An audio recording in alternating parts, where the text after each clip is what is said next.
Në mjediset e Muzeut Bratko është zhvilluar promovimi i librit Nga rënjët e traditës të gjurmët e trashëgimisë, një botim i kushtuar historisë dhe vlerave të ish-komunës Mollaj. Ky është libri 6 i autorit Agron Elezi dhe synon të sjellë në vëmendje rënjët, traditat, figurat dhe trashëgimin kulturore të zonës së Mollajt ndër vite. Më flet një miku im, Ziko Kapurani, Ramet Past, ish poet dhe kryetari i Lidhjes Shkrimtarëve Selanikut.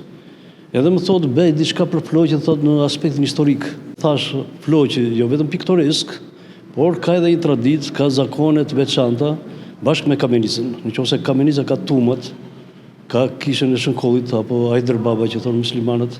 Floqë ka një listë 500 sa vjeçar, ka kisha të veçanta.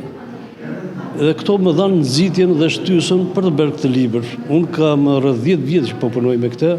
Të pranishëm në promovim ishin autor, studiues, përfaqësues të institucioneve si dhe banore dashamirës të historisë dhe kulturës së zonës. Unë besoj është në tregrin e çdo krijuesi që të jetë i dhënë dhe i lidhur pas historisë edhe pas identifikimit të rrënjve, të cilat dëshmojnë atë që është origjina dhe tradita e një vendi si vendi jon, e një populli si populli shqiptar, me embrat të cilët është e nevojshme që të prezantohen në faqen e parë dhe të mos mbulohen nga pluri. Veprimtarit të tilla kulturore synojnë të ruajnë dhe promovojnë trashëgimin ton historike.